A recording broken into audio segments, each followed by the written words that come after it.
Lumbar plexus lower limb की nerve supply का एक इम्पॉर्टेंट पार्ट है जो L1 से लेकर L4 स्पाइनल नर्व के वेंट्रल रेमी से बनता है।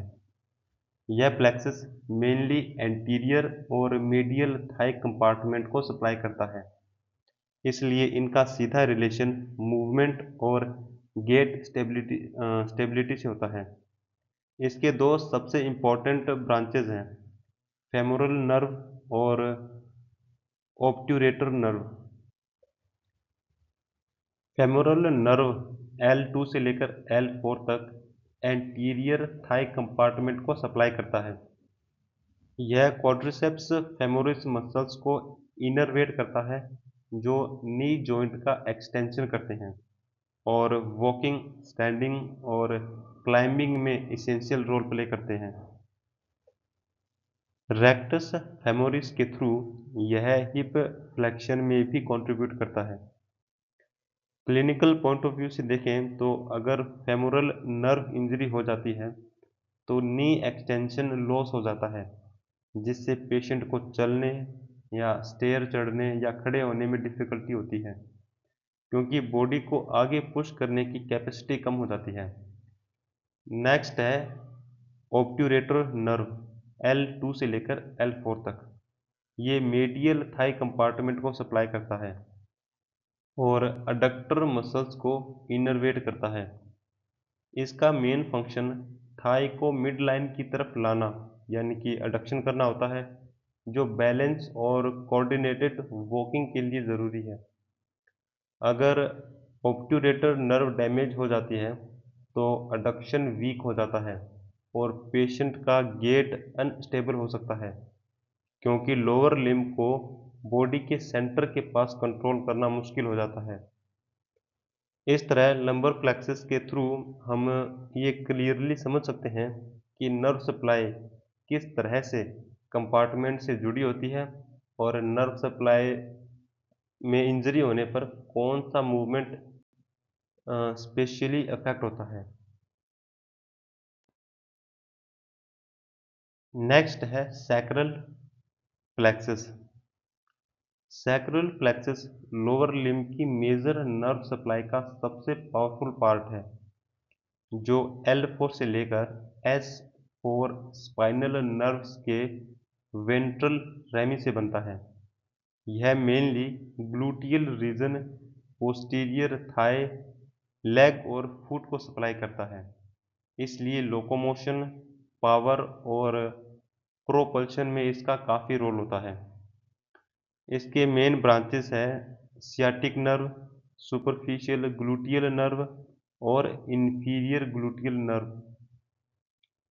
सियाटिक नर्व L4 से लेकर S3 तक ये बॉडी की सबसे बड़ी नर्व है जो पोस्टीरियर थाई को सप्लाई करती है, खासकर हैमस्ट्रिंग मसल्स को।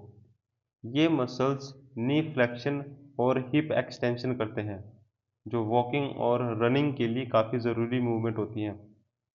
सियाटिक नर्व आगे चलकर दो ब्रांचेज में डिवाइड होती है, टिबियल नर्व और कॉमन पेरोनियल नर्व, जो लेग और फुट के मूवमेंट को कंट्रोल करती है। टिबियल नर्व सियाटिक नर्व का कॉन्टिन्यूएशन होता है और पोस्टीरियर लेग कंपार्टमेंट और फुट के साइड को सोल को सप्लाई करता है। इसका मेन फंक्शन प्लैंटर फ्लेक्शन यानी कि फुट को नीचे पुश करना होता है और टो फ्लेक्शन होता है, जो बॉडी को आगे बढ़ाने यानी कि प्रोपल्शन में काफ़ी इम्पोर्टेंट है, स्पेशली वॉकिंग और रनिंग के टाइम। नेक्स्ट है कॉमन पेरोनियल नर्व। ये सियाटिक नर्व की दूसरी ब्रांच होती है जो आगे डीप और सुपरफिशियल प्रोनियल नर्व में डिवाइड होती है। डीप प्रोनियल नर्व एंटीरियर कंपार्टमेंट यानी कि डोर्सिफ्लेक्शन को सप्लाई करता है, जिससे फुट ऊपर उठता है, जबकि सुपरफिशियल प्रोनियल नर्व लेटरल कंपार्टमेंट को सप्लाई करता है, जिससे फुट बाहर की तरफ मूव कर पाता है। इस तरह यह नर्व डोर्सिफ्लेक्शन और इवर्शन दोनों मूवमेंट को कंट्रोल करता है। जो स्मूथ गेट और बैलेंस के लिए ज़रूरी है। गेट का मतलब होता है किसी इंसान के चलने का कोई ख़ास तरीका, यानी कि यह स्मूथ गेट यानी कि वॉकिंग और बैलेंस को मेंटेन करता है।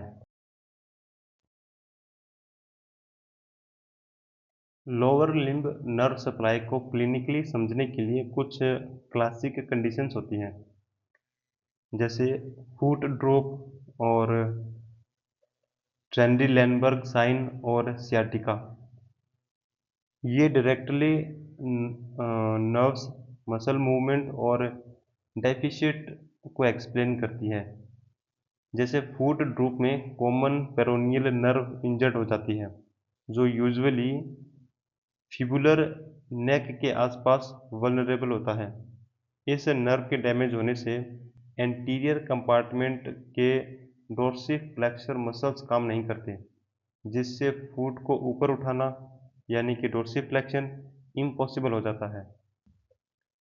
रिजल्ट ये होता है कि वॉकिंग के दौरान फुट ज़मीन पर ड्रैग करता है और पेशेंट को स्टेपेज गेट एडॉप्ट करना पड़ता है ताकि पैर ज़मीन से टकराए नहीं। नेक्स्ट है ट्रेंडी-लैंडबर्ग साइन। सुपरफिशियल ग्लूटियल नर्व की इंजरी के कारण होता है, जो ग्लूटियस मेडियस और मिनिमस मसल्स को सप्लाई करता है। ये मसल्स नॉर्मली वॉकिंग के दौरान पेल्विस को स्टेबलाइज करते हैं। जब ये काम नहीं करते तो पेशेंट जब एक पैर पर खड़ा होता है तो ऑपोजिट साइड का पेल्विस नीचे गिर जाता है। इससे एबनॉर्मल गेट डेवलप होता है। गेट यानी कि चलने का तरीका, जिससे ट्रेंडी-लैंडबर्ग गेट कहा जाता है। सियाटिका सियाटिक नर्व के कंप्रेशन या इरिटेशन के कारण होता है, जो अक्सर इंटरवर्टिब्रल डिस्क प्रोलैप्स की वजह से होता है। इसमें पेन लोअर बैक से शुरू होकर बटक्स और पोस्टीरियर थाई के थ्रू थ्रू नीचे लेग तक रेडिएट करता है। यह रेडिएटिंग पेन नर्व के पूरे पाथवे को फॉलो करता है, इसलिए डायग्नोसिस में इसका पैटर्न काफ़ी हेल्पफुल होता है।